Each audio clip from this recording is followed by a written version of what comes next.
seguinte, que para essa mesa a gente ia tomar a palavra apenas uns 10 minutos cada um, para explicar um pouco o que nos juntou, né, o que nos uniu e por onde foi aí cada capítulo, né? Então, não sei se o Elton quer dar uma palavra inicial para falar da organização do livro, ou eu já começo aqui com a minha contribuição. Então, vamos lá. Eu me encontrei com esse pessoal, né, o Leonardo, que está lá na FOL, da FEFEDEST, a Áquilas, que já sempre foi recomendado por todos os alunos aqui que vêm para o grupo de pesquisa, e Elton, na defesa, né, da dissertação do Elton, como tema da enfermagem, né? Então, ele que nos puxou para essa discussão, né? A gente gosta muito do Elton, não só porque ele trabalha bem, mas porque ele, de fato, está nos juntando, né? A gente tem muito em comum e ele está nos juntando mais. Então, como boa professora e enfermeira, eu tinha preparado aqui uns slides, vejam vocês. Mas eu vou só rapidamente passar por eles, por quê? O que eu estou tentando dizer aí, né? Um pouco das bases do nosso grupo de pesquisa, né? Que Célia e eu, nós compartilhamos, né, a coordenação desse grupo de pesquisa aqui na Escola de Enfermagem, no Departamento de Enfermagem e Saúde Coletiva, e por onde a gente veio desenvolvendo algumas pesquisas, né, que bases a gente usou e que pesquisas são essas em cima dessa categoria e processo de trabalho, né, assim que a gente está usando, e que acabou repercutindo nesse encontro que para nós está sendo super bacana, super salutar, né? Então, a primeira coisa que a gente vem trabalhando, né, com a ontologia do ser social de lúpus, né? Isso a gente aprendeu a partir de olhar para a escola marxista ultra, né, para a produção de mesaros, também para uma primeira produção ali da Agnes Keller, né? Nós estudamos, Célia estudou bastante necessidades a partir de Agnes Keller. Depois, o encontro, sempre muito interessante também com o Ricardo Antunes, que faz essa leitura, né, da ontologia aqui para nós, faz uma decodificação interessante. E o Ivo Tonet também, né, que é uma pessoa que a gente tem lido muito.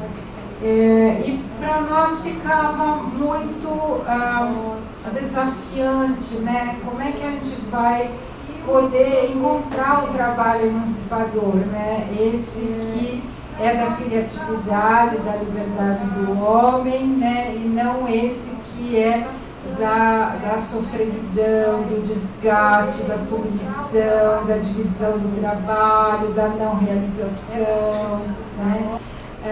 Então, a gente passou a estudar um pouco isso a partir até de alguns textos do Antunes, né, que ele falava assim, tem os sentidos positivos do trabalho.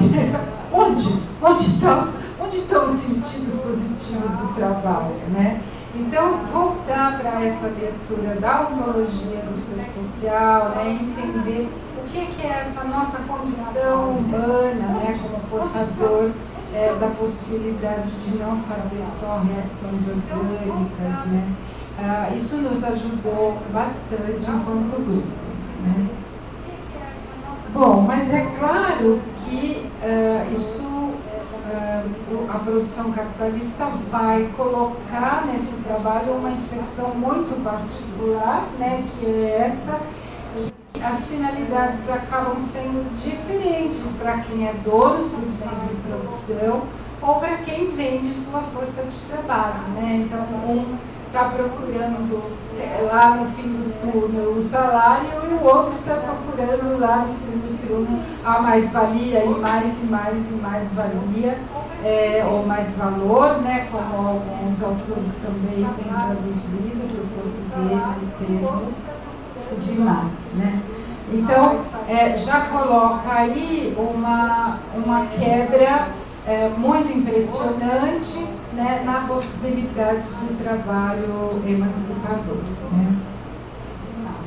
E ela é muito impressionante e ela é radical, né? Ela é muito determinante e ela é muito importante. Então, uma categoria bastante importante que advém daí, e que o Elton deve falar um pouco sobre ela, porque ele trabalhou bastante isso, né? O estranhamento, a alienação, e não uma discussão agora da diferença do estranhamento para a alienação, blá blá blá, mas este não é o momento, mas apenas para lembrar a gente, né, que o trabalhador ele não fica com o produto do seu trabalho, né, e sequer usufrui na sociedade, né, daqueles bens materiais e imateriais que toda a sociedade produz. E há um outro estranhamento que vai entrando nessa produção, que é o estranhamento do trabalhador em relação ao próprio processo de trabalho, né? Porque esse processo, então, é comandado para uma finalidade que está muito extra ao trabalhador, né? E isto não tem nada a ver com criatividade, com liberdade e com emancipação. Tem a ver com reprodução da finalidade do outro, né?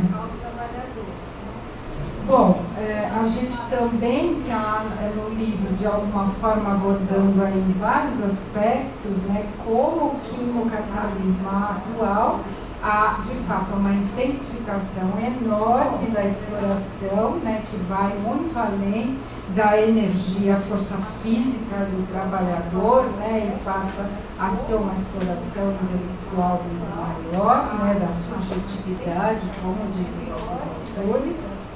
Que essa organização do trabalho, que combina, então, com o neoliberalismo, com o neoimperialismo, né, é uma forma de organização do trabalho que exige um trabalhador polivalente com respostas prontas para atender demandas em fast track, né, com muita rapidez. O amigo aqui ele tem vários autores e vários termos para isso, e é muito importante que a gente entenda esse pós-fordismo, esse toyotismo. E a precarização, naturalmente, das relações trabalhistas, né, com todo o discurso neoliberal, os sequestros dos bens e assim por diante.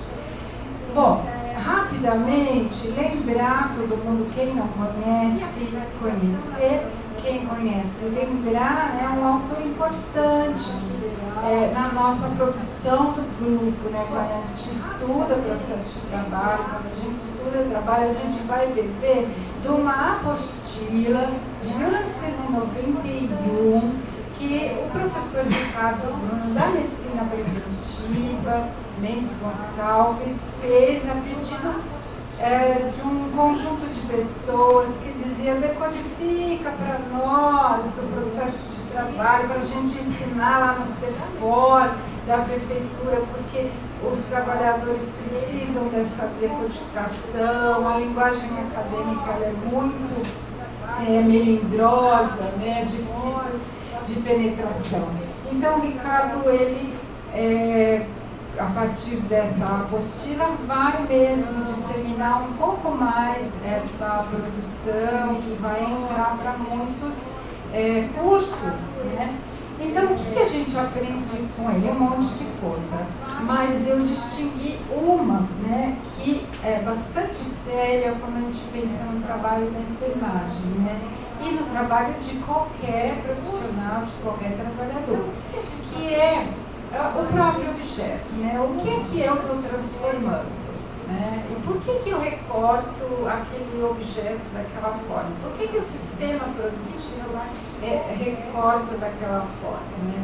Então, para a saúde, ele vai dizer, né, tem duas correntes que se opõem, né, a funcionalista e a do marxismo, ou materialismo histórico dialético, se quiserem, que vão olhar e recortar objetos muito distintos, né?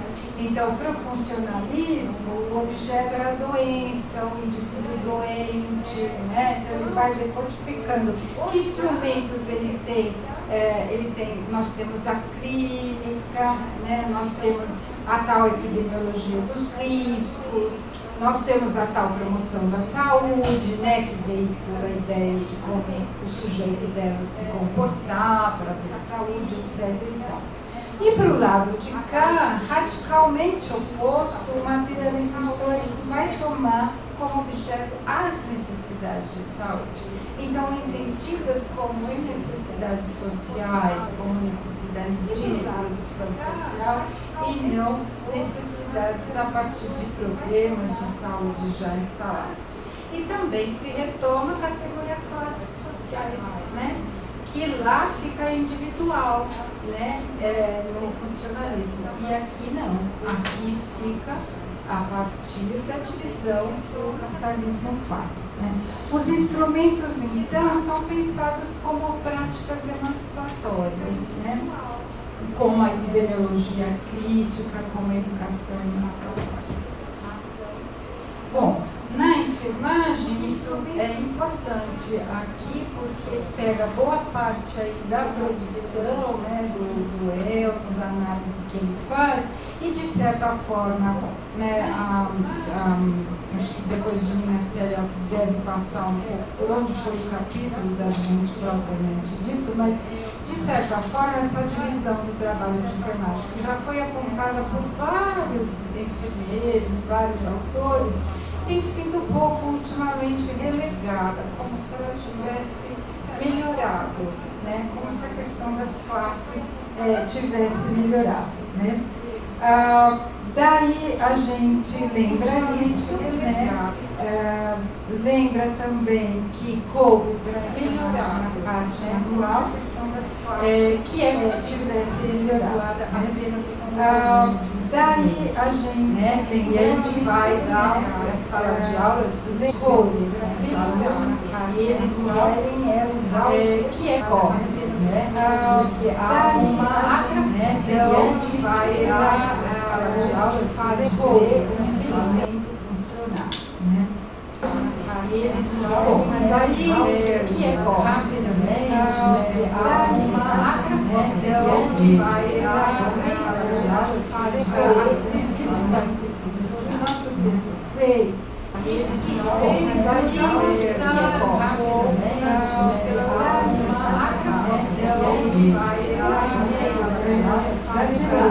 a Zenaide é uma enfermeira e ela terminou o mestrado dela em 2001, eu acho. Ela foi minha primeira orientanda, veja vocês, né?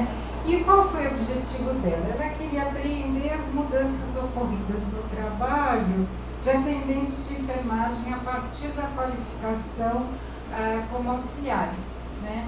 Então havia, nessa época que entrou a Erundina em São Paulo, vejam vocês, entrou no Cefor um grupo chamado para fazer formação. Nós tínhamos 4.000 atendentes de enfermagem em São Paulo. 4.000 atendentes dentro da Secretaria da Saúde. E esse pessoal entrou com sessão pauleira para fazer a formação desse pessoal. Usando, então, essa perspectiva crítica. E ela queria entender um pouco por onde passou a mudança, né? Tomamos por pressuposto que ninguém mudou de classe social, mas o que então é essa tal da qualificação para o trabalho ou escolarização, mas o que então essa escolarização crítica poderia trazer, né? Porque a gente também tem dado lufas para a educação crítica ultimamente, né? Não, que não precisa ficar fazendo tanta crítica, né? Então, retomando uma coisa necessária. Bom, essas são as histórias de vida, ela decidiu fazer isso através de histórias de vida.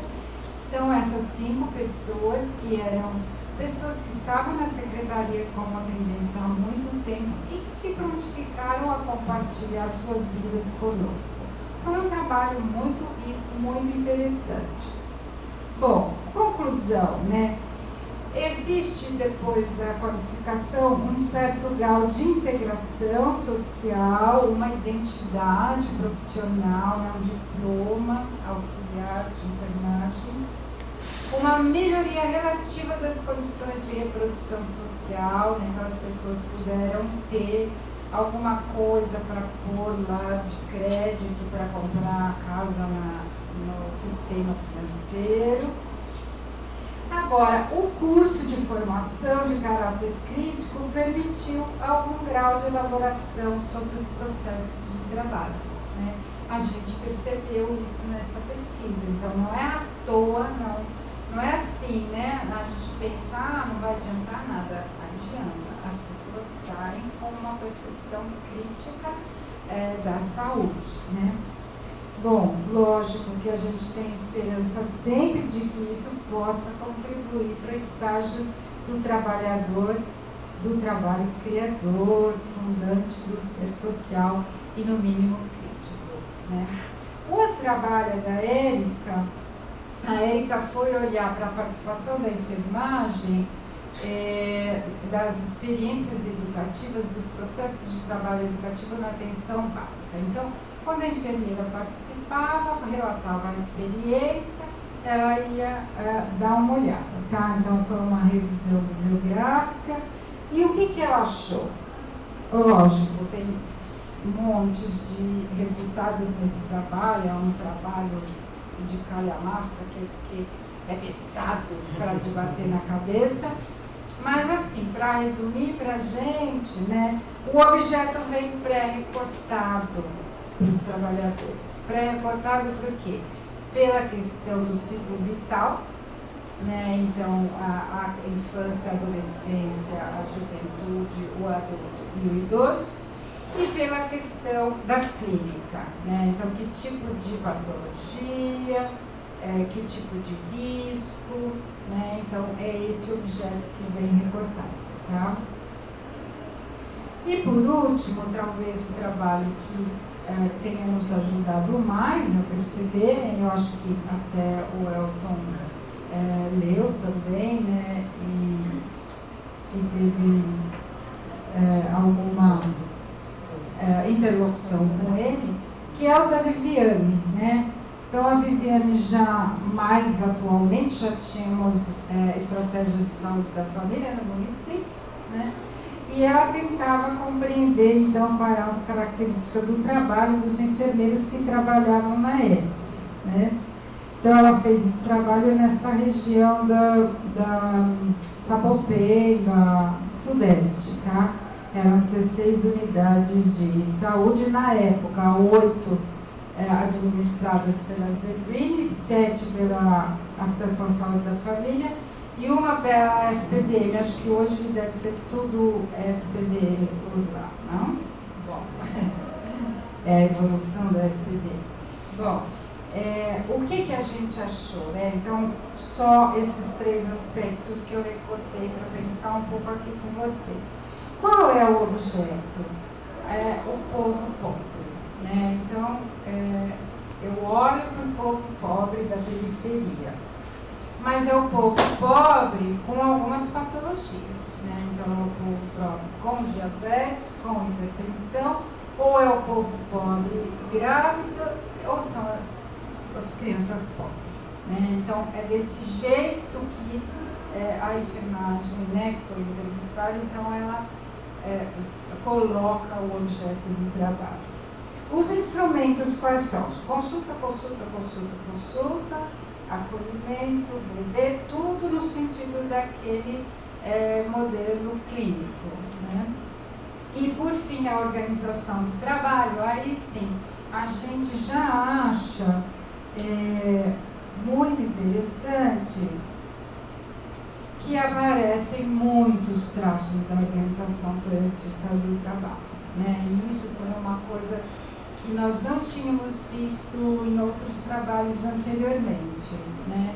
Então, aparece a questão da polivalência, né? Então, o enfermeiro que resolve tudo, que faz tudo. Aparece a questão da exploração, da subjetividade, da intelectualidade. Então, eu levo o trabalho para casa, eu levo a preocupação para casa, eu trago no dia seguinte a solução possível, né? Então, diante da pobreza, que solução eu tenho?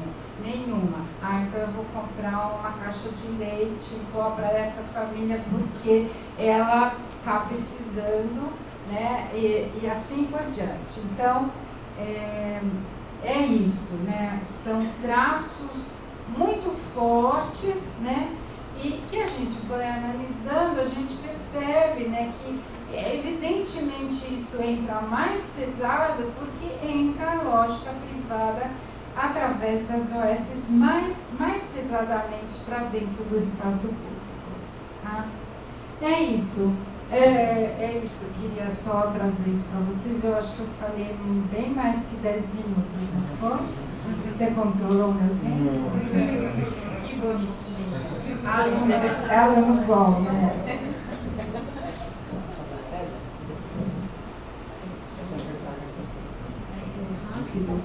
Só para localizar, boa noite a todo mundo.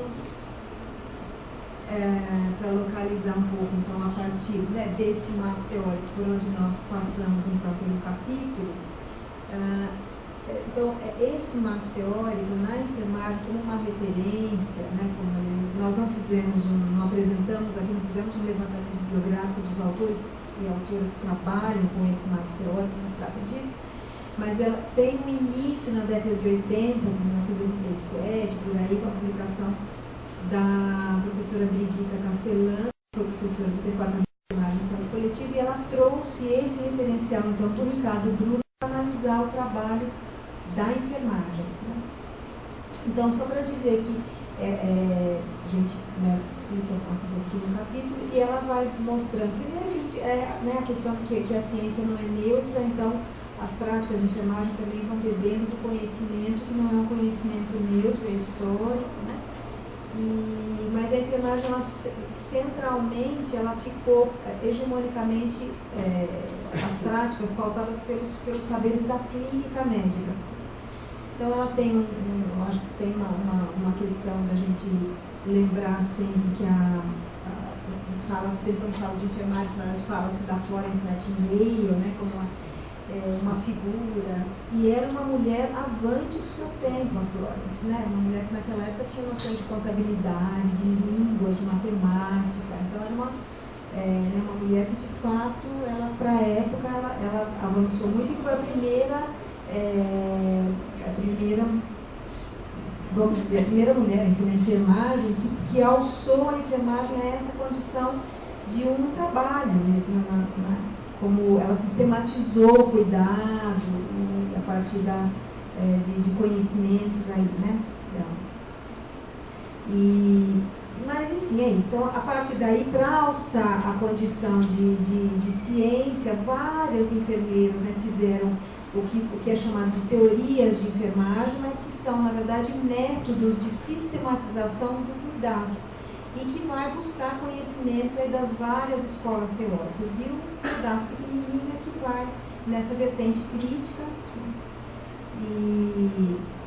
Mas, enfim, então a enfermagem nasceu já nessa divisão do trabalho, do trabalhador coletivo médico. A enfermagem nasceu, o trabalho da enfermagem nasceu como uma prática manual, a parte manual do trabalho coletivo. E ela reproduz isso no interior da categoria, né? Também tem lá o trabalho de gerenciamento, o trabalho da assistência, do cuidado, que fica dividido entre... E essa divisão, ela não é uma divisão apenas técnica, é claro, é uma divisão social. A gente vai ver quem são as classes que fazem o trabalho manual, quais são as classes sociais que desenvolvem o trabalho manual, quais são as classes sociais que ficam com o trabalho intelectual.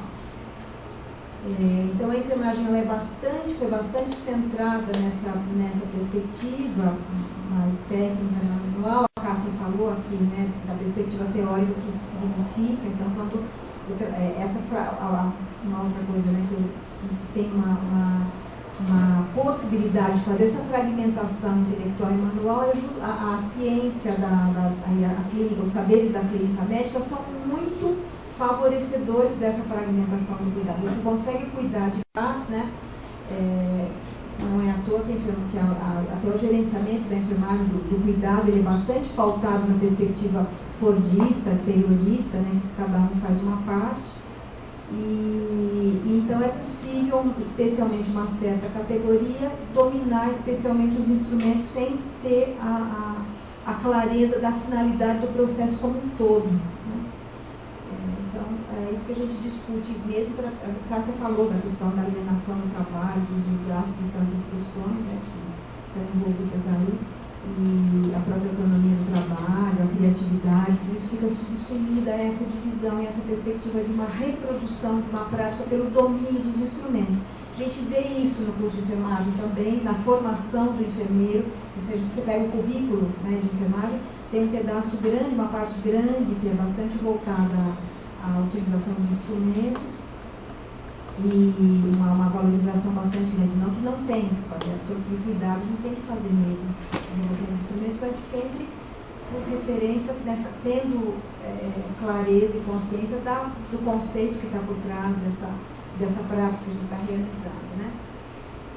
Então, nessa perspectiva, tem várias outras questões que a gente vai discutindo aqui também, né? A questão da especificidade do trabalho, da preocupação da especificidade do trabalho. Então, além dessa questão da preocupação com alçar a enfermagem por uma perspectiva científica, né? Que foram essas chamadas teorias, mas que são então, métodos de cuidar, tem essa questão de qual é a especificidade da enfermagem. Então, a especificidade da enfermagem é o cuidado, mas o cuidado não é específico do enfermeiro, né? O cuidado está em todas as profissões da área da saúde, para a gente dizer, né? Então, só para dizer para vocês, para ser rápido aqui o nosso capítulo, os objetivos do capítulo, para vocês se animarem de ler o capítulo. Então, nesse capítulo, nós nos propusemos a discutir o conceito de trabalho coletivo em saúde e situar o processo de trabalho em que as categorias de trabalhadores de enfermagem participam. Também analisar criticamente a contribuição da enfermagem brasileira para essa discussão, né, que a gente vai falar aqui, começando pela Brigitta, que eu já falei para vocês, Castellanos, e propor, a partir da categoria da análise do processo de trabalho e resultados dessas investigações que a Cássia apresentou aí, diretrizes metodológicas para captar e analisar o trabalho de enfermagem na contemporaneidade, né? Então, a gente não está mais, a gente está numa organização pós-fordista, como a Cássia colocou aí, que a Viviane descreve o trabalho dela, né? Essa questão do toyotismo, que aí vocês vão colocar, o Elton trabalhou bastante dentro, isso que significa essa lógica de organização do trabalho, né? Para o trabalhador, e o trabalho em saúde, dizia o Ricardo Bruno, né? Parece que é um objeto nobre, assim como a educação e a saúde, mas ele sofre todas as injunções do trabalho, né? Do setor de serviços que a gente então, só para dizer do capítulo. Bom, pessoal, é assim mesmo, né? Desse jeitinho, mas nós vamos colocando aqui a preocupação do livro. Eu queria retomar, eu sou Áquilas, retomar a própria ideia, né? Não sei se deu para todo mundo saber, porque chegou esse livrinho verde aí, tão bacaninha, bonitinho, e tão baratinho, né? R$20, que dá vontade de comprar. Na realidade, tudo começou. Eu sou da Faculdade de Saúde Pública aqui, né? Nós somos vizinhos aqui da enfermagem, mas a gente está longe da FEFELESH, mas assim, entende que somos vizinhos também, porque a nossa preocupação é muito campo de ciências sociais, né? E eu, como trabalho com economia política, sobretudo, e a relação com a saúde, me chega uma pessoa que eu já conhecia, de repente chegou lá e disse que estava interessado em aprofundar a discussão do trabalho na área da saúde e queria que orientasse. Aí eu falei, bom, eu não venho me alinhando muito com as discussões na perspectiva do trabalho, mas é claro, como é que você quer discutir? E aí, é claro que ele explicitou, e é um pouco que juntou esse livro e a mesa, né?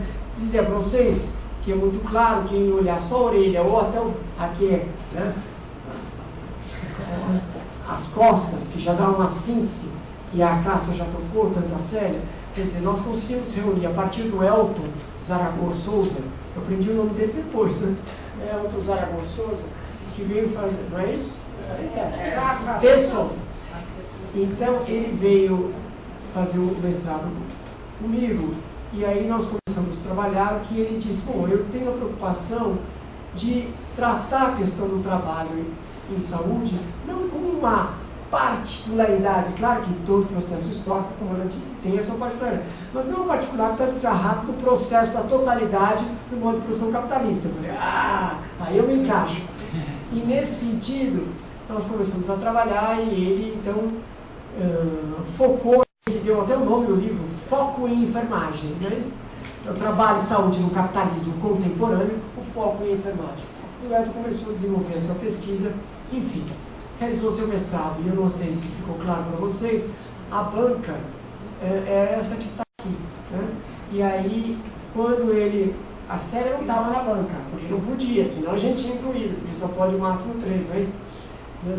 Mas, como já foi apresentado que elas vêm trabalhando muito juntos com pesquisas e tudo mais, claro que a Célia, a partir da banca, nós vimos que o trabalho do Elton era tão bom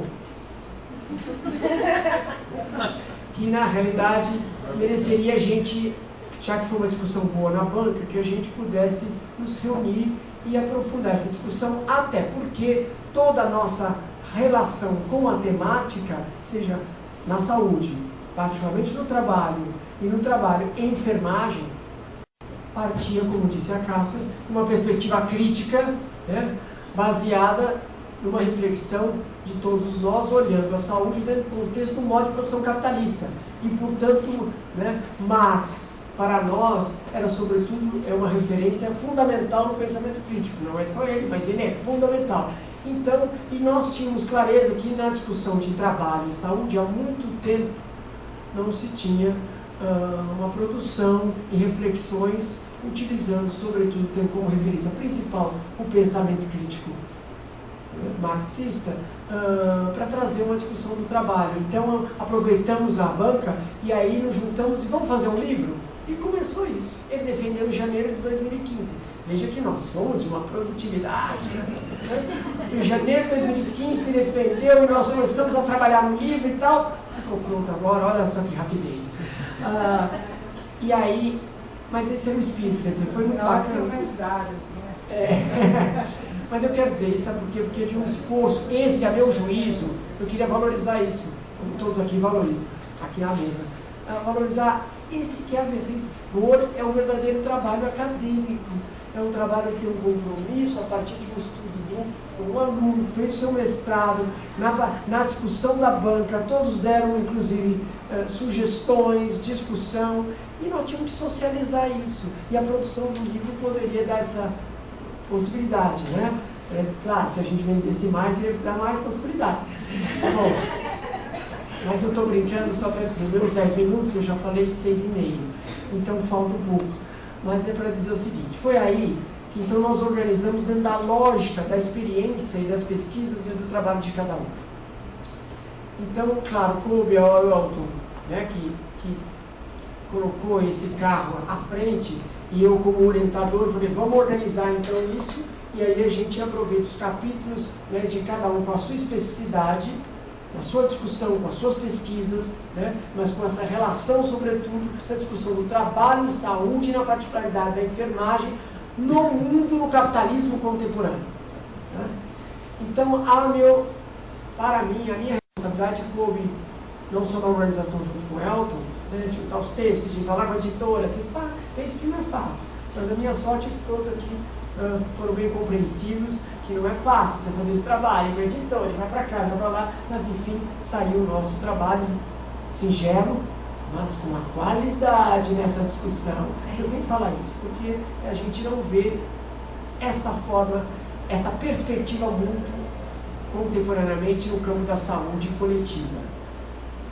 Nossa, ele está muito pretensioso. Não estou, porque na realidade essa perspectiva ainda da valorização da visão marxista para entender o trabalho da saúde na sua totalidade, enquanto exploração do trabalho no mundo capitalismo contemporâneo, na intensificação desse trabalho, na intensificação da jornada, na precarização, na terceirização, quer dizer, entender que não é uma coisa que a saúde pode se ver como um trabalho diferenciado desse processo. Não, o trabalhador da enfermagem sofre, e sobretudo no setor de serviços, o Léo, né, e o Elton vão tocar até na particularidade deles aqui. Mas para eu terminar nos 2 minutos que me faltam, é dizer o seguinte: então, a meu juízo, das minhas pesquisas, o que eu venho trabalhando, era situar o contexto efetivo do que nós estamos vivenciando no capitalismo contemporâneo.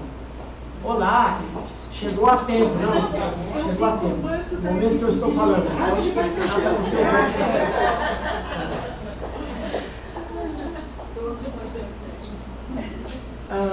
Então, era situar o contexto, efetivamente, desse capitalismo contemporâneo e seus efeitos perversos. Primeiro que no capitalismo, eu não vou me estender nem dar tempo aqui, né? Nós já sabemos os efeitos perversos. Mas tem uma particularidade nessa fase mais contemporânea, né? Que aí era necessário deixar um pouco esta visão, o que entra no entendimento desse contexto que nós, no Brasil, e sobretudo discutindo a enfermagem, ele vai depois contar a pesquisa dele, mas era olhar essa perspectiva da saúde no momento em que a gente constrói há 28 anos o Sistema Único de Saúde, né? E ver os impasses.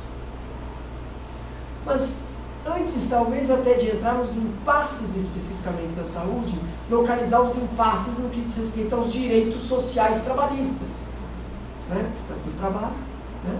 Que nós estamos, o mundo capitalista está, né, fazendo sentir em todo lado, né, do mundo. E aí, e particularmente na crise contemporânea do capitalismo, que traz também especificidades, né? Então, o meu capítulo, ele tenta mostrar, analisar os limites, efetivamente, do trabalho, dos direitos sociais trabalhistas, com uma particularidade na saúde, no contexto do capitalismo contemporâneo e em crise. Porque para nós é fundamental ter esta visão da totalidade, para que a gente possa, inclusive, perceber o movimento, que não vamos fazer as análises mais, né, eu chamaria de específica, mas não são específicas, que a todo momento remetem a essa totalidade.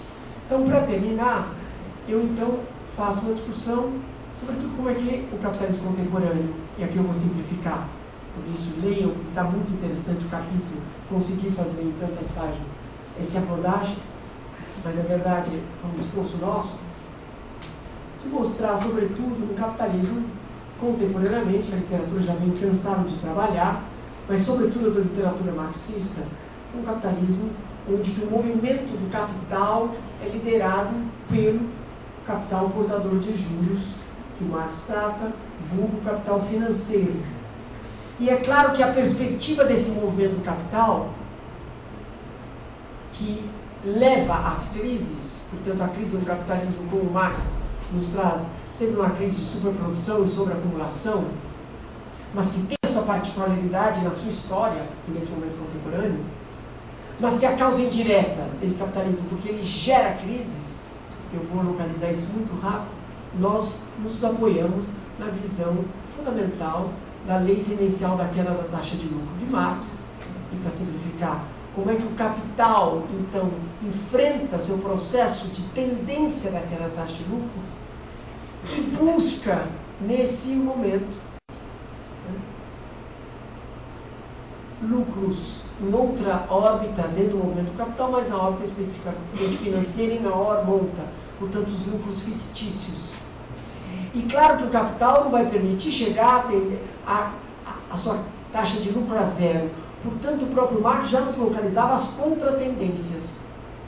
E daí nos localizamos nesse debate do trabalho, porque as contratendências, que ele vai tratar no Capital no volume 3, né, ele diz, é claro, o capital, então, o que enfrenta essas contratendências? Né? Acentuar a exploração do trabalho, as condições, sobretudo, do movimento do trabalho, redução dos direitos sociais, e nós sabemos que isso para nós é muito claro dos anos 80 para cá no mundo capitalista, e que no Brasil não foi diferente com as suas particularidades históricas, mas justamente quando nós estamos construindo a saúde, um SUS universal é onde que nós estamos com mais dificuldade de ele se implantar, porque esse contexto, ele é um contexto muito difícil, porque nós estamos querendo construir saúde universal, quando na realidade o mundo capitalista está cada vez mais vindo com o processo da precarização, da terceirização e do ataque ao mundo do trabalho muito forte. Então a gente localiza isso e soma então essas duas tendências, daquela taxa de lucro, das outras tendências de enfrentamento, com a financiarização.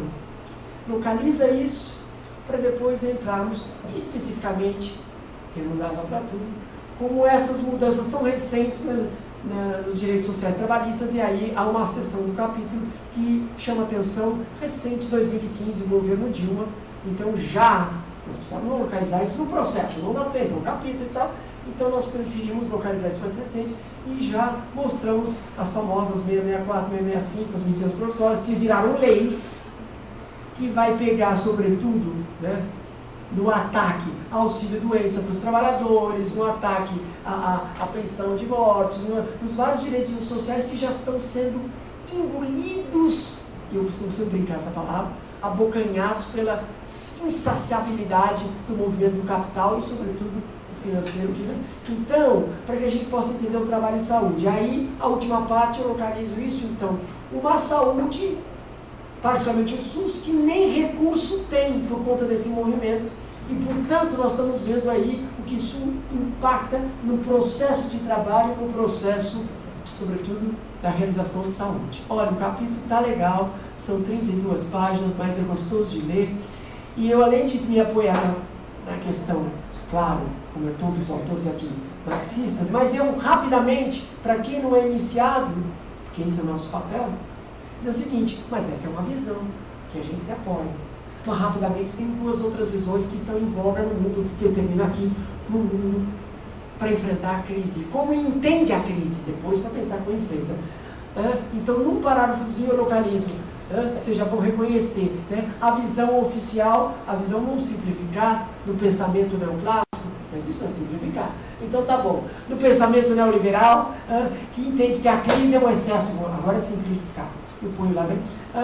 Que a crise é causada pelo excesso de intervenção do Estado, sobretudo em gastos nas áreas sociais. Por isso, a PEC 55 e PEC 241, isso não está no capítulo, porque não vai sair na segunda edição, se todo mundo comprar hoje. A gente vai atualizar. Mas, na realidade, o que eu quero trazer a vocês é porque é uma visão que, sobretudo, o problema da crise é causado pelo excesso, sobretudo, gasto público. Nós, obviamente, eles que querem cortar e agora fazer a PEC por 20 anos. Cortar gasto público. Essa é uma visão. Há outra visão que entende claramente que a crise é uma crise financeira. Ponto. E, portanto, essa crise financeira, ela descontrola o movimento do fluxo, vou falar o economista chato, mas do fluxo circular da renda, atrapalha a questão da produção, por isso é um problema da demanda, porque aí a produção não contrata, não tem tanto trabalhadores, não tem emprego, não tem renda, então o problema é da demanda, a insuficiência da demanda. Se a gente consertar esse capitalismo que está tendo mau funcionamento pelo capital financeiro, o Estado entrar e regular o capital financeiro, segurou a crise. Nós não dialogamos com nenhuma dessas visões, dizendo, não, a crise não é de demanda, a crise é própria do capitalismo, a crise tem a ver com o lucro, com o movimento dele, e, portanto, não é uma crise financeira, é uma crise do movimento do capital, embora texturado na questão financeira, mas e que pega, e achata, e arranca, e atravessa os direitos sociais, sobretudo do trabalho. E principalmente da saúde. Obrigado, era isso. Bem, está bacana o capítulo. Agora eu passo para aquele João Léo, né, que vai falar do capítulo dele. Obrigado. Mas vamos discutir, vamos conversar. Tá bom. Obrigado. Eu sou Leonardo Melo e sou da Faculdade de Filosofia e Ciências Humanas da USP. E preciso explicar por que eu estou aqui, né? Como vocês já viram, eu fui parte da banca do Elton, que me encontrou, fui professor dele na graduação. O Elton foi aluno de Ciências Sociais lá no CETELEST. Então ele se lembrou de mim. E como a tese dele também aborda do trabalho de enfermagem. Eu sou professor de Sociologia do Trabalho e fui convidado generosamente pelo Elton para fazer parte da banca da dissertação dele. E aí, como já foi dito, me deparei com uma situação bastante inusitada de estar com profissionais de outras áreas, mas ao mesmo tempo bastante estimulante, instigante, porque,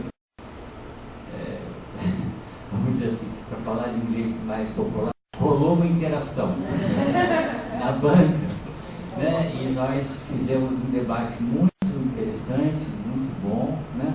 É claro, a tese também propiciou isso. A tese tinha muitas questões interessantes, a partir das quais foi possível discutir cada um no seu campo. E no meu campo, que é a Sociologia do Trabalho, a dissertação do Elson me permitiu fazer um debate com uma literatura que é muito pouco usada, talvez hoje na minha área, que é a literatura sobre a relação de serviço e em que isso se aproxima ou se afasta da relação assalariada, que é a condição, digamos assim, vamos dizer, típica, como dizem os autores, do trabalho sobre o capital, né?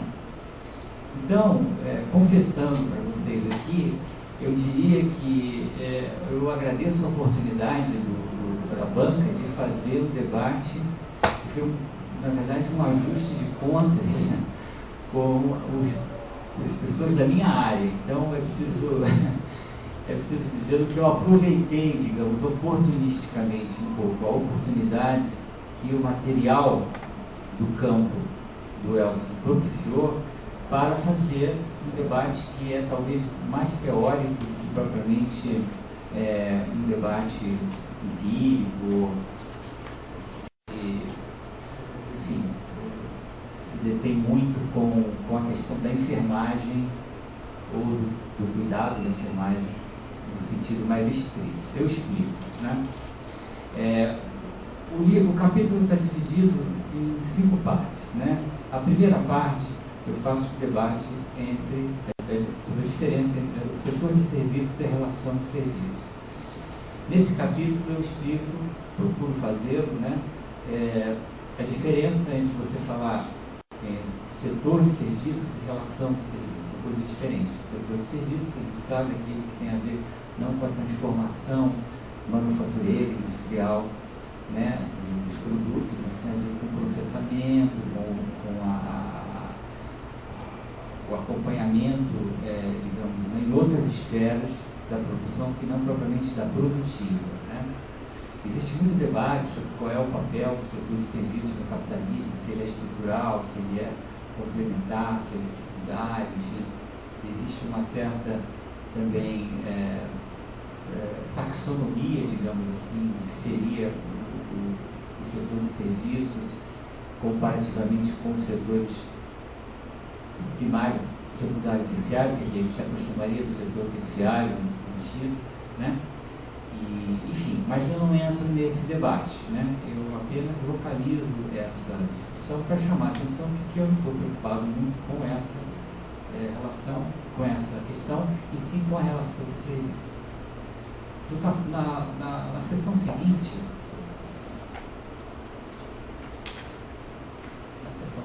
eu faço uma discussão sobre a produção industrial e a produção de serviços. Aí eu mostro que você pode ter uma relação de serviço na produção industrial e você pode ter uma relação de serviço na produção de serviços, propriamente ditos, onde entra enfermagem, onde entra o papel do médico, onde entra qualquer relação de uma prestação de um serviço que pressupõe um cliente, pressupõe um destinatário, né, desse serviço, e aquele que pratica o serviço, né? O produtor e um recipiendário desse serviço, aquele que usa o serviço. Então pode haver essa relação tanto no mundo industrial quanto no mundo desses serviços, que a gente poderia chamar de terciários, né? Mas o contrário também acontece, isso é interessante. Você pode ter uma relação assalariada, uma relação tipicamente industrial, que a gente chama de perodista, também na produção de serviço. Então é relativamente independente essa relação de serviço com respeito ao setor ao qual se aplica. né?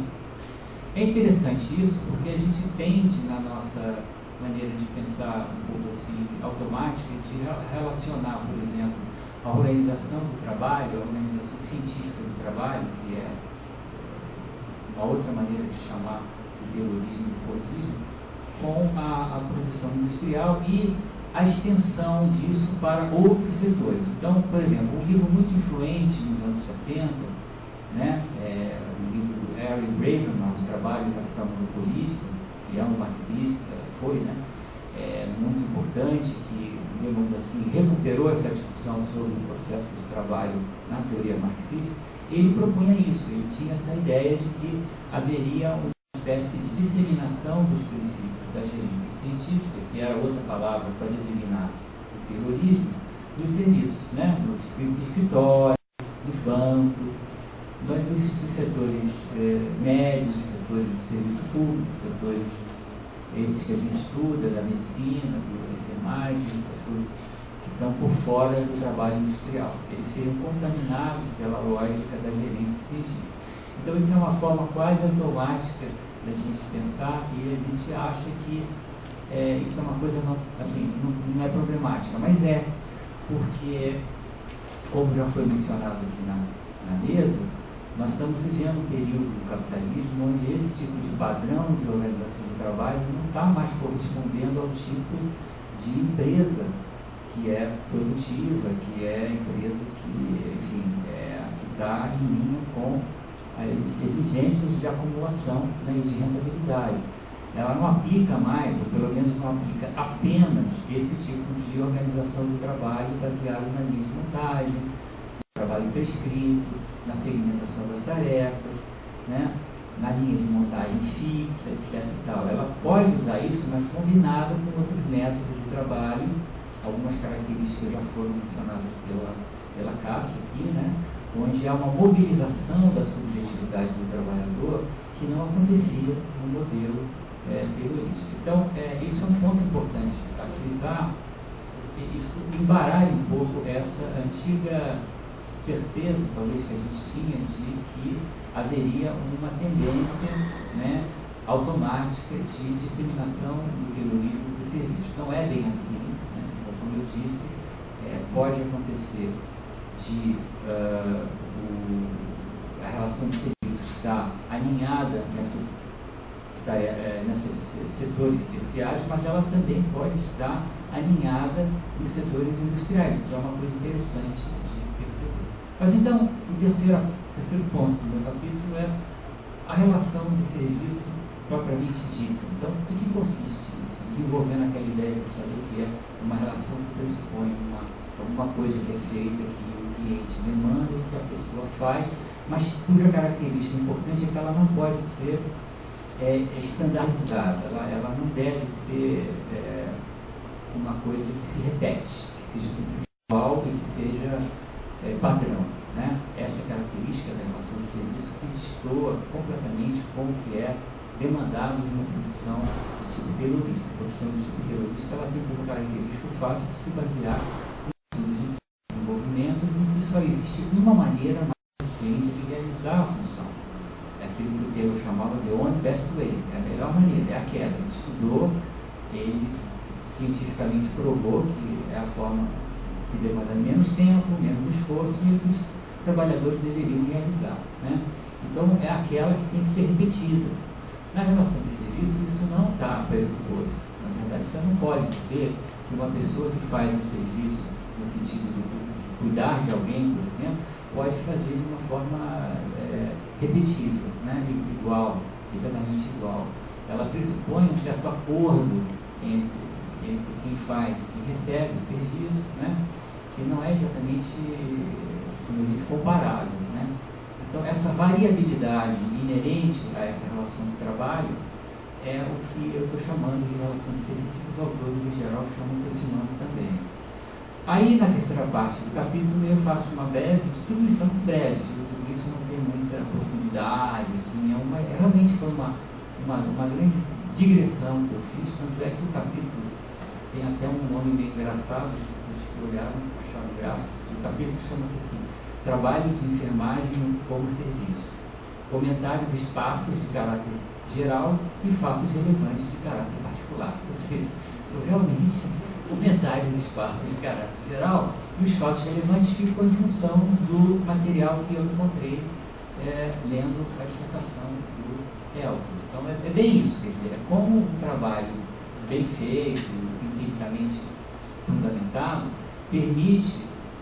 Você sabe que o sociólogo é dotado dessa capacidade de viajar, né, de fazer grandes abstrações. Então, é uma espécie de encontro da fome com a do eu. Você tem um bom material, você tem já uma reflexão de algum tempo que está consolidado, não se encontra uma coisa com a outra, dá vontade de escrever sobre isso. E foi exatamente o que aconteceu. Então, nessa terceira sessão do capítulo, eu desenvolvo, chama-se Relação de Serviço na Tradição Sociológica, e eu desenvolvo essa relação de serviço, no que consiste e tal, chamando a atenção para o fato de que na sociologia há uma longa tradição que não necessariamente dialoga com essa discussão da organização do trabalho. Não, pelo contrário, é uma coisa que tem a ver com os avatares da nossa disciplina, vai desde o início, lá quando se discutia na tradição interacionista, né, que a ação social é sempre uma ação que depende do outro, né, depende sempre da recepção daquele para o qual o ator original, daquele em relação ao qual o ator original está se reportando, fazendo uma ação. Então, uma ação é sempre relacional, uma ação é sempre baseada na expectativa de que o outro vai entender o sentido que você está dando àquela ação. Então, isso é uma coisa básica da nossa disciplina, que a gente aprende, né, nos primeiros anos, e a relação de serviço, ela mobiliza digamos, esse patrimônio. E foi isso que eu fiz um pouco nessa sessão 3, mostrando que na sociologia do trabalho, isso foi ainda um desafio muito grande da tradição marxista de análise. A tradição marxista de análise, ela se baseia nessa relação assalariada como predominante, como uma relação dominante, típica, né, do capitalismo e do trabalho, né? Quando você começa a ver que no capitalismo essa relação salarial começa a ter sérios abalos, começa a não ser mais dominante, por exemplo, podemos constatar a partir da crise do mercado de trabalho, a partir da dificuldade de você ter empregos de tipo longa duração, empregos estáveis, empregos com direitos. Isso no mundo inteiro hoje está sendo fortemente abalado, fortemente contestado, né? E as forças do trabalho, os sindicatos, os partidos estão tendo dificuldade enorme de defender essas posições. Então, isso afeta, claro, a sociologia e a abordagem que as ciências sociais dão à realidade social. Então, hoje, provavelmente, a sociologia do trabalho vai entrar numa séria crise, pelo menos aquela que se baseia nesses pressupostos da sociedade salarial, e entre as quais o marxismo é uma importante corrente dentro dela. Então, na sessão 3, baseado nesse desafio que a relação de serviço está fazendo a sociologia do trabalho, eu resolvo, então, fazer algumas, como eu disse, digressões, né, mostrando a vocês que existe uma maneira de abordar essa relação de serviço que é bastante rica e no nosso caso da sociologia, nós podemos dar alguns critérios em relação a isso, porque há uma tradição antiga, né? Aí na seção 4, a relação de serviço no corpo da empresa reestruturada, eu mostro exatamente isso que eu estava falando, quer dizer, olha, há uma coerência entre essa recuperação da relação de serviço como sendo predominante hoje e as tendências que as empresas estão adotando como método de gestão do trabalho. É aquela história do turantismo, da produção enxuta, da polivalência, né, essas características derivadas, quer dizer, o just in time, o fato de haver uma solicitação muito maior hoje das sugestões, das inovações, talvez a palavra mais técnica seja isso, né? As inovações que os trabalhadores podem aportar ao seu próprio trabalho. Isso era uma coisa que a divisão do trabalho capitalista e terrorista havia abolido completamente. O trabalhador não deve dar nenhuma sugestão sobre como deve ser feito o trabalho, né?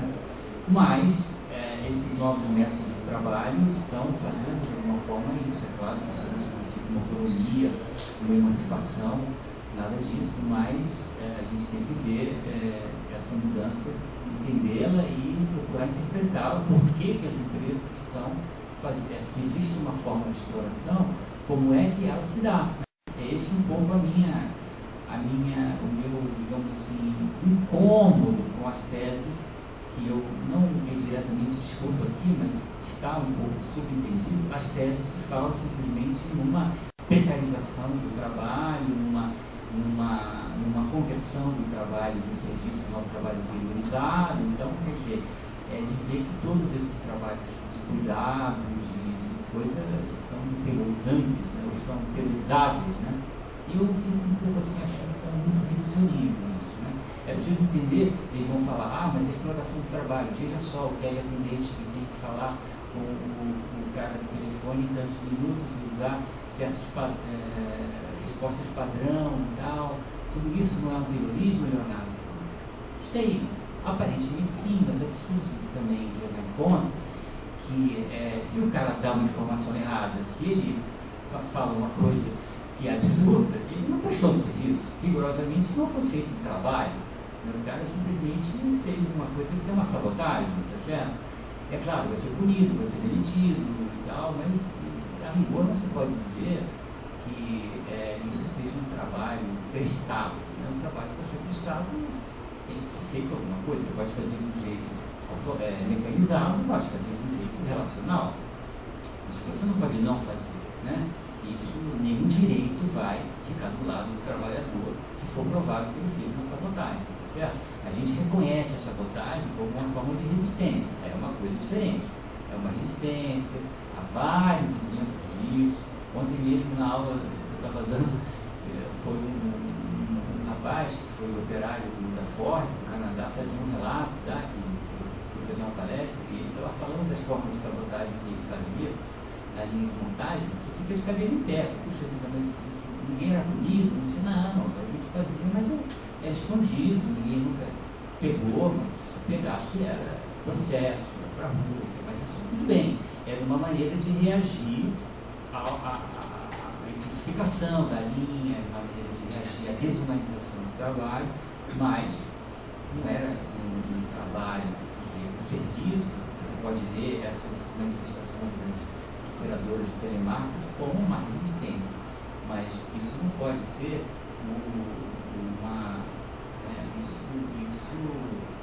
mas o trabalho dela não pode ser permanentemente esse tipo, né, de trabalho no qual existe uma divergência entre o trabalho prescrito e o trabalho real, né? Não pode fazer isso. O trabalho terrorista, né, existe um ideal de que o trabalho prescrito deve se aproximar ao trabalho real. Não é isso que acontece, mas existe no terrorismo existe vamos dizer, esse ideal, né? Mas no caso do trabalho de serviço, não, porque ele é sempre variável. Então, o que é o trabalho prescrito? É muito difícil dele ser prescrito, né? Porque depende, você pode pegar uma velhinha do outro lado da linha, tem que falar mais devagar, você tem que falar mais alto e tal. Quer dizer, isso é, de certa forma, incorporado no protocolo e é tanta variável que fica difícil de você ter, né, uma matriz completamente científica de todas as possibilidades possíveis daquele trabalho. Então, baseado nisso, a relação de serviço ela já incorpora essa variabilidade, essas distinções inerentes à tarefa. Por causa disso, eu digo que a relação de serviço ela é muito adequada para entender a produção e a produtividade requerida das empresas, porque o número de variáveis também aumenta, os produtos estão se tornando cada vez mais diferenciados e mudando com um ciclo muito mais, né, rápido. Hoje em dia, você lança um produto, antigamente o ciclo de vida era 4, 5 anos, agora no mesmo ano você já tem 2 modelos de automóvel, você já tem 2 modelos de máquinas de lavar, você já tem isso aqui, quer dizer, a demanda é muito mais dinâmica, então você tem que variar muito mais o produto, então há uma coerência entre esse tipo de organização do trabalho mais flexível e o que as empresas estão requerendo hoje como produtividade, certo? Então a relação de serviço, no meu entender, ela é sim muito coerente com o tipo de capitalismo que estamos vivendo. Finalmente, no último capítulo, né, eu falo a relação de serviço no trabalho dos profissionais de enfermagem. E aí eu vou aos fatos que são recolhidos do trabalho do Elton. O que eu percebi que ele está falando? Ele está falando uma coisa que tem um eco muito forte e assim, como é que se diz? Ele confirma achados encontrados em outros setores. Posso falar isso de carteirinha porque eu tenho orientado teses e tenho lido coisas que são muito parecidas com o que ele relata, em termos do tipo de sofrimento que o trabalhador de enfermagem está vivendo hoje, né? Uma intensificação feroz que vai levar a um conflito moral, digamos assim, entre a possibilidade de você fazer um trabalho bem feito e as condições concretas de realizá-lo, né? Uma divergência muito forte que é tão mais grave quanto o enfermeiro está lidando com uma vida humana, está lidando com pessoas que estão em situação de doença e tal, e não é uma coisa, portanto, banal, né?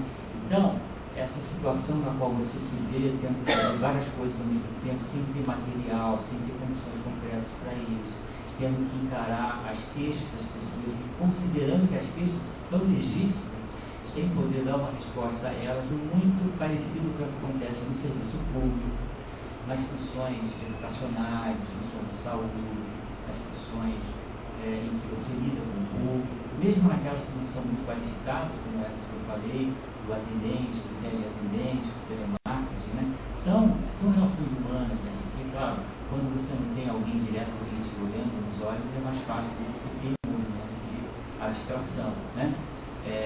Mas quando você está lidando com uma pessoa que está ali numa interação face a face, é muito mais complicado você ter essa distância que é necessária para você ter uma relação formal com a pessoa, com o atendente, com o atendido, no caso, né? Então, eu vou tirando alguns exemplos que ele dá, que são exemplos de angústia, de sofrimento do trabalhador diante dessa situação. Só para dizer que isso não é uma coisa tão maluca assim, por exemplo, um relato que eu recentemente vi no filme documentário sobre a Peugeot da França, que usa o sistema pelotista também. O operário dizia que as coisas que ele mais sofria era saber que ele podia ter feito uma coisa errada, mas a linha era tão rápida que ele não tinha tempo de voltar, olhar para trás e ver se realmente a coisa certa, uma montagem de algum componente, alguma coisa assim, né? E ele sabia que aquilo podia causar problema de qualidade lá na frente, porque tudo muito, né, dependente uma seção da outra e tal. E hoje em dia você pode localizar o erro por conta do código de barra, por conta das formas de controle. Então, aquilo fatalmente iria expor. Mas não era nem essa a questão. Era uma questão muito mais moral, né, de saber que não fez o trabalho bem feito. Para um operário ele no caso era mais velho, né? Um operário que é educado, que é formado na escola, digamos assim, do trabalho de ofício, no qual ele ainda se reconhecia. Tanto é que tem uma frase que ele fala assim: quando eu tenho que escrever um formulário, minha profissão, eu coloco lá operário, coloco uma grande orgulho, né? É isso que eu sou operário. Então, uma pessoa dessa, quando ele vê que o trabalho dele está sendo, né, suprimido, o trabalho de qualidade que ele pode fazer está sendo suprimido pela linha, pelo fluxo, aquilo causa um sofrimento muito grande e ele fica muito frustrado com isso. Então, um exemplo dele do setor industrial, do setor do Brasil aqui, de casos de empresas onde isso acontece, né? Acontece menos, por exemplo, quando você fala com jovens. Quando se trata de jovens, é mais difícil eles terem esse tipo de juízo, porque eles estão entrando, eles têm aquela ideia de que aquilo é uma coisa passageira, eles não vão ficar ali a vida inteira, então eles, em geral, não encanam muito com esse tipo de dilema. Mas na medida que você vai se aproximando das parcelas mais qualificadas, esse tipo de dilema moral é uma coisa que acontece com muita frequência e ela afeta, digamos assim, internamente, subjetivamente o trabalhador. Então, o trabalho eu não vou mencionar, vocês leiam aí a partezinha que eu extraí da fala de uma enfermeira da associação, para mim foi muito impactante, porque ela faz exatamente esse tipo ela expressa exatamente esse tipo de angústia que acontece e que eu posso dizer que é relativamente generalizável hoje para o trabalhador, seja de serviço, seja industrial. Então, a dissertação do Elcio permite um diálogo, né, e eu talvez não estivesse sabendo disso, mas é um diálogo, e essa é a função da gente também, da sociologia, da gente mostrar as conexões e relações possíveis entre coisas que aparentemente estão lá, né, nada a ver com a enfermagem, tem a ver com o trabalho fabril, tem a ver com o trabalho do professor. Eu até poderia dar dezenas de exemplos da nossa área de docência, onde existe pra caramba esse tipo de cobrança e esse tipo de angústia também, né? Então, ela é coerente com o que acontece em vários âmbitos da organização do trabalho, de forma que é possível dizer, sim, existe um paradigma hoje de organização do trabalho que tem elementos do terrorismo fortivo que são mantidos, alguns, não todos, e outros também que não são novos, que são coisas que não cabiam na maneira como Ford e Taylor pensavam o trabalho. Não, se você falar hoje, se alguém for para uma escola de administração de empresas dizendo que está aprendendo gerência científica, vai ser uma coisa meio, vai ser considerado meio ridículo, né? Ele não vai ser bem visto porque é considerado uma coisa ultrapassada. Mas existem formas, métodos, escolas, coisas como High Performance Work Systems, né? E outros tipos de nomes bonitos, que todos eles significam uma espécie de pacote no qual você tem, eles chamam de boas práticas, isso? Você tem elementos do antigo modelo misturados com elementos do que vocês estão chamando de teologismo, que a gente chama de produção chuta, né? Que é a tradução ocidental para esse elemento do Taishi Ono, que era o engenheiro da Toyota. Então, isso é o momento atual da organização do trabalho hoje, né? E é onde a sociologia do trabalho pode dar alguma contribuição para entender o mundo que vivemos e o capitalismo que vivemos. Espero que vocês leiam o livro e nós dependeremos muito da propaganda boca a boca do público, né? Que, né, o meu orientador, o Chico de Oliveira, que gostava de dizer, falava assim, Leonardo, hoje você ser sindicalista, você ser quase que um pastor evangélico. Você tem que levar a mensagem para o povo e tal, dizendo, por favor, né,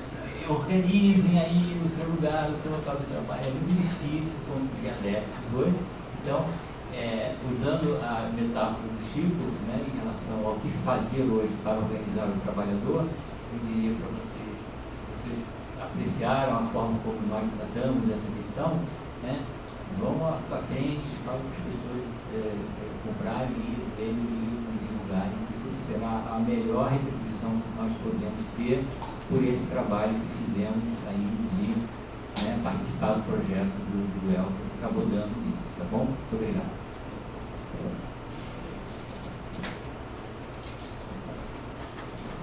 Boa noite para todo mundo, para quem não conversei. Eu começo pelo contrário, eu começo pelo fim. Meio síndrome Maguila. O Maguila, quando acabava uma luta, ele ficava fazendo agradecimento para todo mundo. Mas eu acho que quando eu estiver fazendo os agradecimentos aqui, vai esclarecer um pouco do trabalho, tanto da dissertação quanto da construção do livro e como que essas abordagens conseguiram pegar os elementos concretos da pesquisa feita da etnografia dos 3 hospitais e teorizar esses aspectos e tentar dar esse caráter geral da abstração da teoria, principalmente desenvolver uma ideia no campo da saúde. A gente discute com alguns colegas na antropologia também que o estudo de caso, a etnografia, ela não fica só não é uma descrição só do real.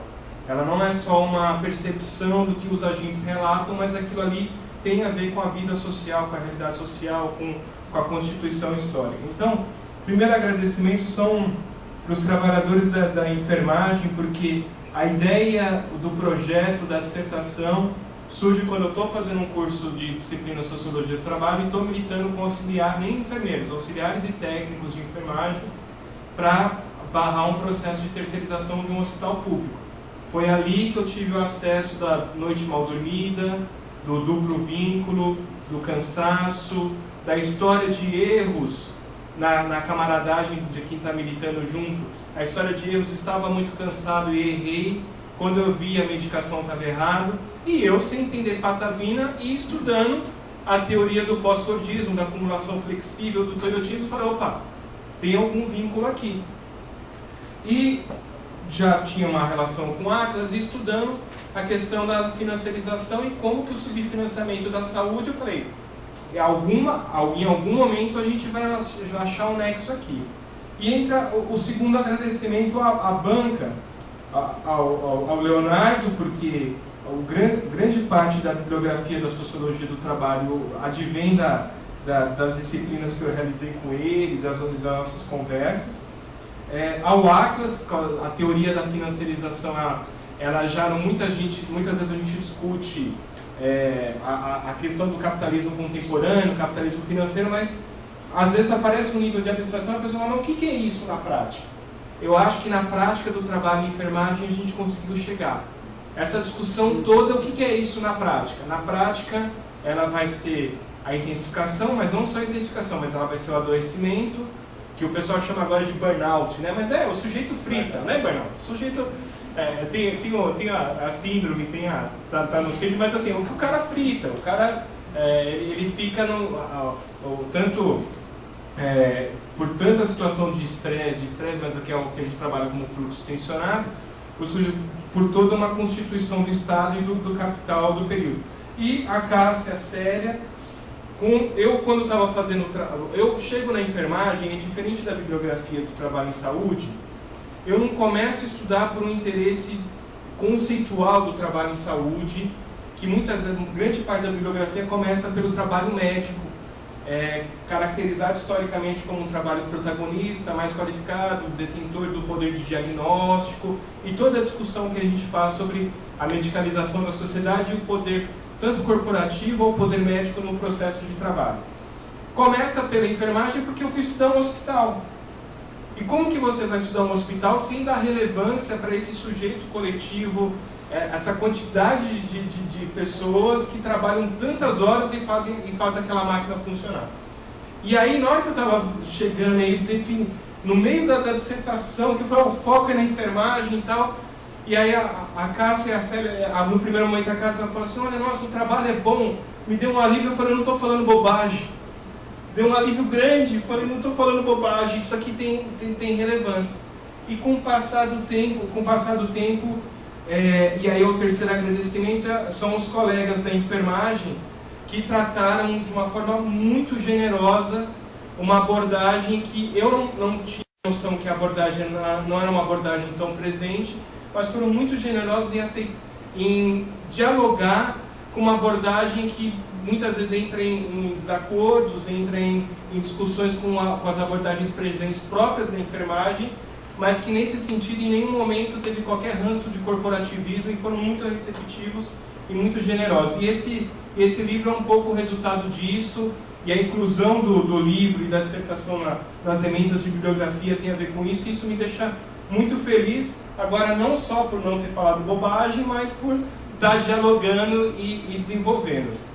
Esse capítulo, que é uma síntese da dissertação, ele discute com essa abordagem do Taylorismo dentro do campo da enfermagem. O Leonardo ele colocou a situação de um debate que existe na sociologia do trabalho, presente até hoje,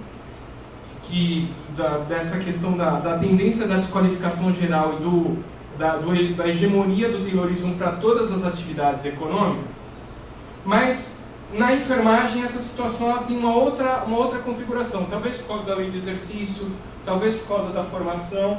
Se coloca um ideário que existe um gerente taylorista que determina tudo no ambiente de trabalho da enfermagem, e no estudo de casos deu para ver que esse gerente taylorista que determina tudo, ele não precisa, o capital e o sistema de saúde, a gente estudou 3 hospitais sobre 3 gestões distintas, privada, terceirizada ou transferida para a organização social e administração pública.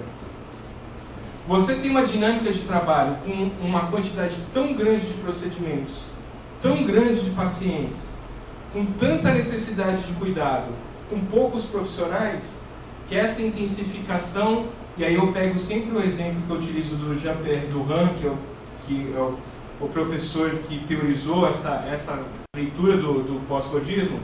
Se o caixa, nós nunca vamos num supermercado e vamos achar um caixa de mercado vazio, porque a gerência ali, o tipo de contratação contrata o número necessário para que a clientela continue intensificando, continue sempre tendo fila no caixa e se atendendo. Fazer essa lei, e ele não vai parar em nenhum momento, então a porosidade do trabalho praticamente não existe mais poro do trabalho. Quando você traz a discussão para o campo da saúde, você vai ampliando, você vai vendo que um Estado nacional, desde o governo Fernando Collor de Mello, que tem a desvinculação de receitas da União, que agora chegou na PEC, na Emenda Constitucional 55. Você tem a lei que foi para a lei da reforma do Estado que permitiu as organizações sociais. Você tem uma política econômica que fundamenta o subfinanciamento da saúde, isso com 44% de gasto com a dívida pública e 4% com a saúde. Isso tudo na saúde vai configurar o quê? Pouca contratação de funcionário, pouca contratação de profissional. Quando as administrações abrem concurso, elas não chamam um concurso, ou chamam poucas vagas. E aí você organiza um funil que você vai ter poucos trabalhadores que, tecnicamente, na enfermagem é discutido como um quadro de dimensionamento da enfermagem, discutido pelo Conselho Federal de Enfermagem, e alguns conselhos regionais acabam pegando essa bandeira a mais ou não, no caráter de fiscalização. Só que na hora que você leva essa situação para o trabalho, você vê que essa forma de intensificação, ela é uma forma não só que vai te obrigar a trabalhar mais, é uma forma de intensificação que vai dominar a sua capacidade subjetiva de discernimento. Então é aquela coisa, eu vou ter que fazer, porque o direito à vida do sujeito que eu estou atendendo é melhor do que o meu direito de reclamar sobre os meus direitos. E nós fomos encontrando várias e várias situações que acarretaram, por exemplo, um aspecto decorrente disso é muitas vezes a medicação como forma de viabilização do trabalho. Eu fui estudar achando que teria, por exemplo, a relação do consumo de álcool que outros setores da classe trabalhadora têm. Aí muita gente fala, não, é que o álcool aqui não pega bem, você vai trabalhar do lado da pessoa, né, vai sair o vapor. Mas aqui, ó, tem a medicação, todo mundo já tem a prática, toma Ritalina para acordar e um outro para dormir. Então, os aspectos da etnografia conseguiram trazer a seguinte situação. Existe uma tendência geral, mas como que, na realidade, no concreto, essa tendência geral ela se manifesta?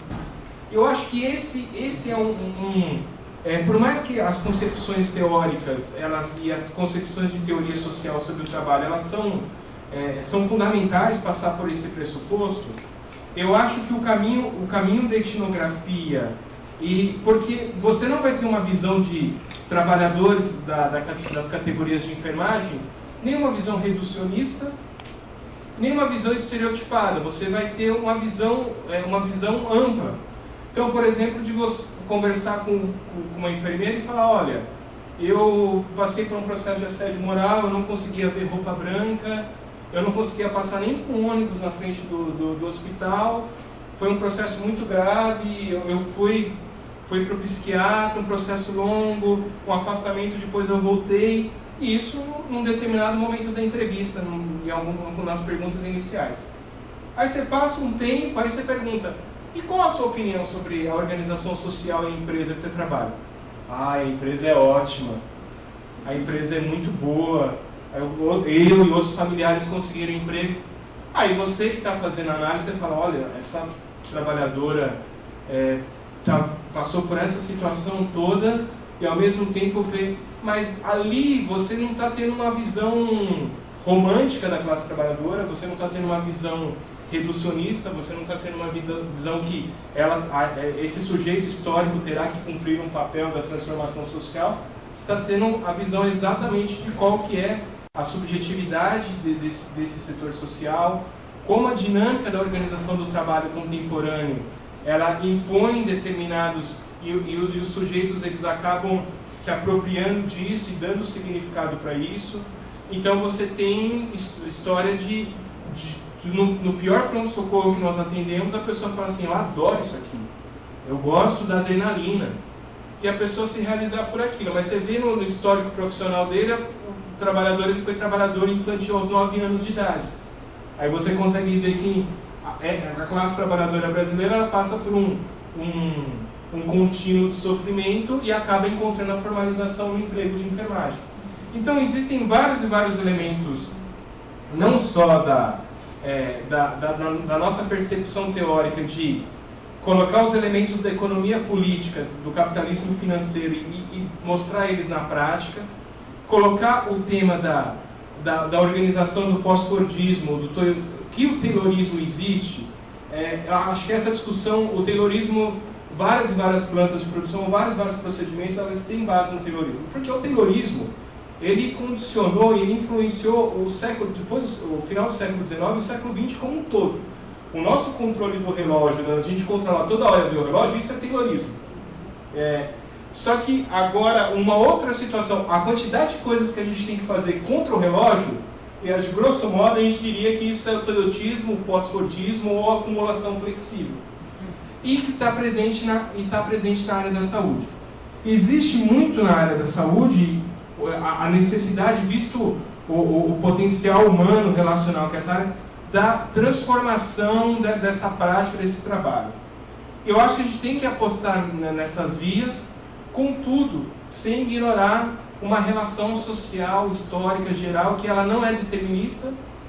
Eu estou refazendo uma leitura sobre o trabalho em saúde, e de fato, muitas vezes do trabalho em saúde nós tivemos abordagens economicistas que falavam da sobredeterminação do econômico sobre as demais esferas e tudo mais, mas não é colocar ela como um fator exclusivo, único, protagonístico, mas é colocar ela como um elemento fundamental histórico que se relaciona com as particularidades dos sujeitos, da classe trabalhadora, dos profissionais de saúde, e conseguir fazer uma agenda de pesquisa com os profissionais de saúde e com a enfermagem que considerem o que e na enfermagem tem bastante a questão da feminização, da categoria, o que é esse adoecimento com essa nova organização do trabalho, o que são os aspectos da qualificação profissional nessa dinâmica, se ela dá uma maior margem, uma menor margem do trabalho, o que é a questão do emprego e da pejotização das cooperativas, dos auxiliares e técnicos de enfermagem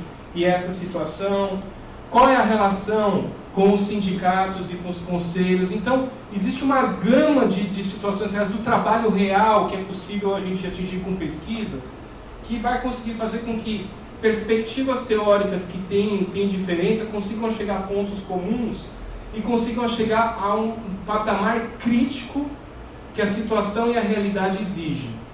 E eu acho que é esse o grande aspecto. É conseguir atingir uma leitura crítica do trabalho em saúde, e aí especificamente do foco em enfermagem, que existe uma linhagem como no artigo que principalmente a Cássia e a Célia contribuíram, a enfermagem talvez é a ocupação, especialidade de graduação que deu um caráter mais crítico para o entendimento do trabalho em saúde na dinâmica capitalista, e a gente tenta dar uma atualizada, desenvolver e conseguir propor. Como os outros autores colocaram, nós pedimos, a capa do livro, ela é verde, mas não tem nada a ver com o Campeonato Brasileiro, com essa fase do Palmeiras. A gente está na torcida contra que o Palmeiras não seja campeão brasileiro, mas os palmeirenses, se quiserem comprar o livro, são muito bem-vindos, claro, de forma alguma. E a gente pede que quem gostar das ideias, quem achar interessante a nossa abordagem, que compre o nosso livro e falem para o amiguinho, que essa é a coisa principal. É muito difícil publicar no Brasil, é muito difícil fazer uma produção desse jeito, mas a gente conta tanto com os que estão aqui presentes, quanto os que estão vendo via stream, essa nossa ajuda, essa propaganda aí. E, para finalizar, muito obrigado por ter essa oportunidade de fazer uma dissertação, conseguir dialogar com 3 áreas do conhecimento e contribuir na tentativa, e pretendo que daqui a uns anos isso haja uma reflexão sobre, que houve uma contribuição para as três áreas, do qual a gente se propôs a fazer esse esforço. Muito obrigado.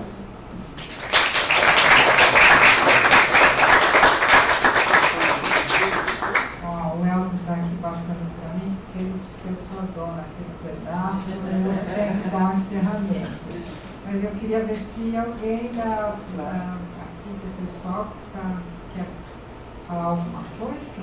Marina, Lúcia, Sônia, Vânia. Não precisa. Não sabe quem é que está sendo transmitido, olha só. Nós estamos no Mídia Ninja. Chegou a ser até uns 120.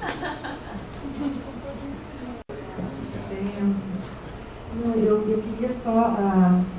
eu li o livro, está faltando um pedaço ainda, que eu não comecei no terceiro, foi pelo quarto, né? Foi um capítulo. Mas o que eu li eu gostei muito, né? Então eu queria realmente parabenizar o Elton mais uma vez, o Atlas e Cássia e Célia e Leonardo, todo mundo que participou. A gente já usou na disciplina, eu estou dando esse semestre uma disciplina sobre trabalho, e a gente tem uma disciplina sobre processo de trabalho e prática interprofissional, as questões, e nós usamos e discutimos um pouco, né, porque eu tive motivação que me passou. Então eu queria chamar atenção para isso, muito interessante mesmo, e uma contribuição, como o Atlas estava dizendo, muito importante, porque a gente, há tempo, nós temos feito, agora atualmente não, mas a gente tem feito revisões de literatura, para ver se tem alguma produção mais atual de trabalho em enfermagem, né, e uma coisa que chama a atenção é que nós realmente, e não só a enfermagem, acho que o campo da saúde coletiva, abandonou uma perspectiva mais macro de análise do trabalho, né? Eu acho que essas coisas talvez sejam cíclicas também, como muitas outras, né? A gente tinha, enfim, durante o início da discussão no campo da saúde coletiva, fazia uma discussão muito mais estrutural, macro, social, e depois, a partir de meados dos anos 90, isso é como eu localizo no campo da saúde coletiva, a gente foi fazer uma discussão mais dos sujeitos e da micropolítica e dos microespaços, do microsocial, que é importante, eu acho que nos ajudou, porque no campo da saúde as interações, as relações são muito importantes, então isso contribuiu, mas é uma questão, mas é um problema atualmente, porque aí nós ficamos no micro e nós não estamos conseguindo. Então eu acho que este livro traz, né, a dissertação do Elton, agora esse livro, traz de volta, acho que para a saúde coletiva, uma discussão nesse plano mais macro do trabalho, e no caso com foco na enfermagem. Então, queria realmente chamar a atenção que me parece muito importante para ver para vocês e muito bom para nós. Acho que estamos precisando fazer isso e tentando depois, eu acho que aí, como se faz a conversa também do macro e do micro, que é também, essas coisas acho que elas têm que sendo feitas, enfim, na medida do possível, mas o que eu queria chamar a atenção é a importância de pensar o trabalho de uma perspectiva mais macro que você traz, e trazer essa coisa interessante, porque realmente a área de enfermagem, embora nós sejamos 60% dos profissionais de saúde, é uma área minoritária, né? O trabalho de enfermagem é um trabalho minoritário socialmente, ele não tem visibilidade, e como valor social ele tem realmente um valor, né, muito menor do que outros trabalhos no campo da saúde. E aí você consegue dar visibilidade, né, com a análise que você faz, a essa questão do realmente aumento da pressão, da intensidade do trabalho, a velocidade do trabalho, a pressão da demanda, e um trabalho que é invisível, que é feminino, que é invisível e interessante que você, uma das elementos que você traz para a análise é que quanto à autoculpabilização, né? Como que o trabalhador introjeta e faz um movimento de que, bom, sou eu que não dou conta, sou eu que não sou suficiente, e isso realmente representa um grau de sofrimento monstruoso das pessoas. Muito bom. Obrigada. Alguém mais quer falar alguma coisa? Não? Então tá bom, então vamos encerrar. Obrigada a todos por terem vindo. E é isso.